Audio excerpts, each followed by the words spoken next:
Voici Clémentine Autain du magazine Regard, voici Elisabeth Lévy du magazine Causeur. Toutes les semaines, elles débattent sur yahoo.fr. Et en fin de semaine dernière, c'est de ça dont on va parler maintenant, le Conseil français du culte musulman, donc, qui représente les musulmans de France, a demandé solennellement au président Hollande de faire une déclaration solennelle face à la montée de l'islamophobie en France. Il faut dire qu'on a ce sondage que publiait récemment, sondage IFOP que publiait récemment Le Figaro, qui, sous certains aspects, peut évidemment paraître très inquiétant.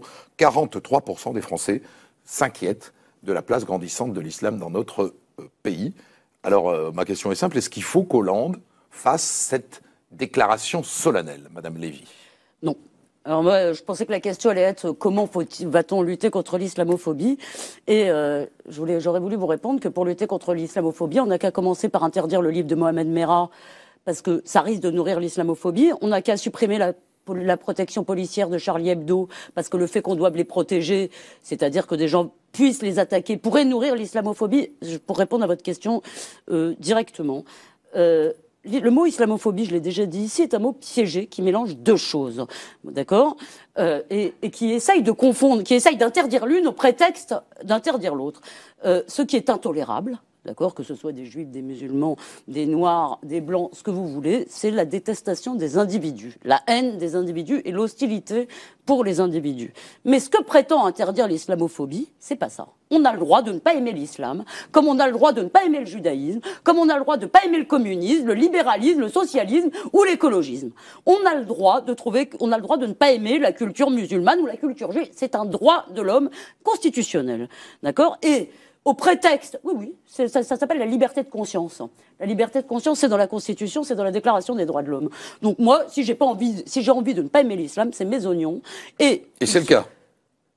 J'aime pas certaines expressions de l'islam, et je trouve qu'aujourd'hui, moi je l'essentialiserai pas. C'est-à-dire que je pense qu'il y a des histoires, si vous voulez, des doctrines, des religions, etc. Je ne trouve pas que l'islam soit aujourd'hui, globalement, ni à l'échelle mondiale, ni en France, dans une phase que je trouve très attractive, très ouverte, très rayonnante. Je trouve aujourd'hui que sur plein de points, il y a un problème, et je voudrais quand même... Donc Hollande ne doit rien dire. Peut-être, il faut dire une chose, pas sur l'islamophobie, il faut dire une chose sur le fait que les musulmans... Je veux dire que l'hostilité envers les musulmans, parce qu'ils sont musulmans, est intolérable. Mais il y a quand même une chose qui est un peu indécente dans la façon dont ça a été fait. Pourquoi ? Non, dans la façon dont ça a été demandé. Et après, Clémentine. D'accord, excusez. Elle commence à non, je finis juste. C'est que, et là, moi, j'ai été quand même très frappée par ce que raconte le grand frère de Mohamed Merah dans son bouquin qui va sortir. Il y a eu pas mal d'extraits qui dit « On a été élevé dans la haine des Juifs ». Et ça ne concerne pas seulement Mohamed Merah. Non, mais je suis d'avril, Clémentine ne veut pas le voir, d'accord ? Je veux dire, l'antisémitisme est aujourd'hui, et c'est pas la seule chose, l'antisémitisme, la haine de l'Occident est un peu, pas chez tous, évidemment, mais dans nos banlieues, c'est assez répandu. Donc je trouve qu'il faut quand même faire attention. Je veux dire, et moi, le jour où la majorité silencieuse se lèvera pour dénoncer ça, je veux dire, oui. Oui. Ça m'en dingue. Qu'est-ce qui vous rend dingue ? Que c'est pas vrai ce que je raconte ? Je pense que quand il y a un acte antisémite qui se produit, il y a en effet des voix qui s'élèvent, et la mienne, on peut la mettre dans le pot, il n'y a aucun problème, pour dénoncer ce type d'acte antisémite. Il y a quelques semaines... silencieuse des musulmans. Voilà. Il y a quelques semaines, par exemple, un homme a brandi un fusil à la sortie d'une mosquée à un moment donné où il y avait une fête religieuse. Ça n'a fait s'élever aucune voix. De la même manière, il y a une femme qui portait un niqab. Il y a un type qui l'a tabassée à coups de bâton parce qu'elle portait un niqab, ça ne fait s'élever aucune voix. Donc moi, je pense que le président de la République s'honorerait à avoir une parole pour dire quelque chose sur ce sujet-là. Je rejette le terme d'islamophobie parce que je pense qu'il ne... Je crois pas que nous soyons d'accord, mais le terme ne me plaît pas du tout. Moi, je me réserve le droit, et quiconque a le droit de critiquer l'islam, comme je peux critiquer toutes les autres religions. Et c'est pas parce que je critique une religion que je dois être les croyants. Je déteste. Non, faisons. Voilà. Donc je n'aime pas ce terme, mais comme je n'aime pas le terme d'anticommunisme, où dès qu'on critique le communisme, on devient anticommuniste. En revanche, ce que je pense, c'est qu'il y a aujourd'hui dans notre société une façon de traiter les musulmans qui est insupportable. Et il y a un trait d'égalité.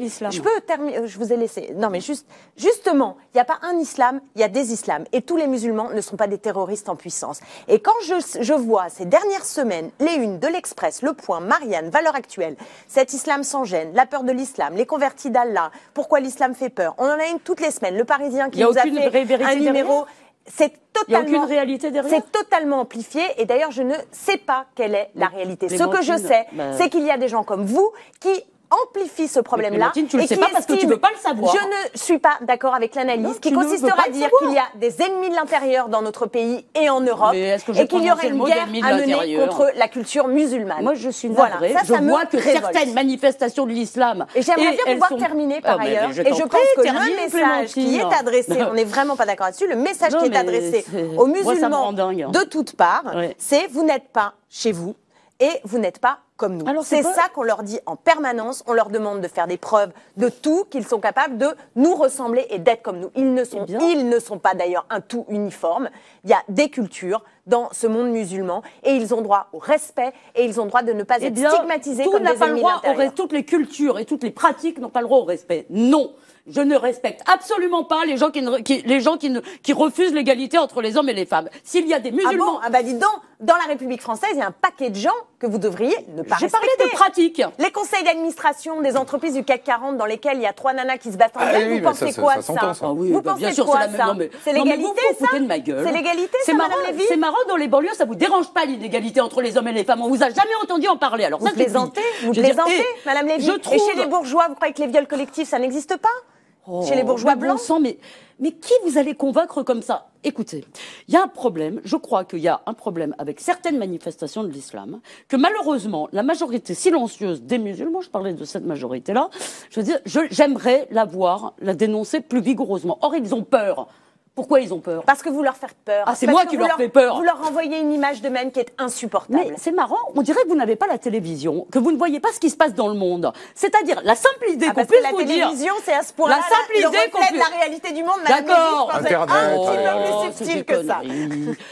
Non mais vous voyez pas ce qui se passe en Tunisie, vous voyez pas ce qui se passe en Égypte, vous voyez pas ce qui se passe en Irak. Il y a un complot, c'est ça que vous dites? Mais oui. J'ai pas dit qu'il y avait un complot, j'ai dit qu'il y a un problème avec certaines manifestations de l'islam. Quand l'islam est majoritaire, excusez-moi, c'est un désastre. Et c'est vrai qu'en France, oulala, on n'est pas loin. Et dans nos banlieues, excusez-moi, c'est un désastre. Oui. Je veux dire, je suis navrée de vous le dire. Quand c'est majoritaire, je suis navrée de vous dire que ça ne se passe pas bien. Je ne vois pas pourquoi il faudrait pas le reconnaître, parce que ne pas le reconnaître, c'est refuser de le traiter, et c'est surtout laisser la majorité, effectivement, de nos concitoyens musulmans se faire emmerder parce qu'il y a une minorité ou des expressions, qui sont, à mon avis, contraires à notre culture. Voilà, alors faut pas parler d'islamophobie, mais il faudrait aussi enlever le terme d'islamisme, parce que précisément ce terme, non, je sais bien, mais ce terme-là qui est dans toutes les bouches, vise justement à ramasser et à donner une vision, parce que les unes dont je vous parlais, il y a les images qui vont avec, et au fond, c'est la masse des musulmans qui est assimilée à sa branche intégriste. Vous n'avez pas de mots pour dire intégriste catholique. Vous n'avez pas de mots pour dire... C'est quoi? Benoît XVI. Vous dites un mot pour dire intégriste catholique? Dites-moi, vous avez l'équivalent d'islamisme, c'est quoi? Il n'y en a pas. Il n'y en a pas. Vous dites des intégristes catholiques. Vous pensez vraiment que... Vous pensez qu'il y a aucun... Mais c'est marrant, j'arrive pas à comprendre. C'est-à-dire qu'il n'y a pas de problème, donc, d'islamisme. Ça n'existe pas. Dans le monde, ça n'existe pas. La confusion politique-religieuse. La confusion politique-religieuse n'existe pas. On va mettre un terme à ce débat. Les problèmes dans les hôpitaux, ça n'existe pas. Les problèmes à l'école, ça n'existe pas. L'antisémitisme dans les banlieues, ça n'existe pas. Mais qu'est-ce qui existe, Clémentine, dans le réel? Mais c'est juste que qu'est-ce qui existe? C'est juste que le réel est amplifié par la vision que vous en donnez et qu'il y a d'autres problèmes. Mais pour l'instant, vous n'avez répondu sur rien. Mais vous me laissez même pas le temps de répondre. Laissez-la terminer. Je vous dis juste que je ne suis pas d'accord avec votre lecture du réel. D'accord. Voilà. Je ne crois pas qu'il y a aujourd'hui en France majoritairement une menace pour notre République de terrorisme islamique ou d'intégrisme islamique. Quand les profs racontent qu'ils ne peuvent pas faire cours sur un certain nombre de choses, qu'ils se font emmerder quand ils font le cours sur les religions, qu'ils se font emmerder quand ils font le cours sur le nazisme, qu'ils se font emmerder dans les cours de sciences ou dans les cours de gym, qu'est-ce que vous répondez? Eh ben, je vais vous répondre que je pense que plus on donnera la parole à des gens comme vous, et plus ce sera le discours dominant, plus vous aurez des problèmes dans les classes. D'accord. Eh ben, c'est donc exactement le problème n'est pas de la faute de ceux. Le problème, ça n'est pas les antisémites, c'est ceux qui le dénoncent. Si on ne comprend pas c'est génial, ça. que la religion, Si on ne comprend pas que l'islam n'est pas une religion c'est une religion majoritaire, de paix et de tolérance. Non, c'est pas ça que je viens de dire, et je ne pense pas que les religions, en règle générale, quelles qu'elles soient les facteurs de progrès humain. Je ne crois pas ça, bien entendu. Ça n'est pas ma culture politique. Mais je dis juste que ne pas comprendre que l'islam est aujourd'hui corrélé avec un rapport dominant-dominé à travers le monde et en France, ce n'est pas une culture majoritaire, c'est une culture de dominé. Et plus on les stigmatise, plus on leur fait ça, plus vous allez voir que l'intégrisme va monter. Vous êtes là, vous C'est fini, c'est fini, c'est fini, c'est fini.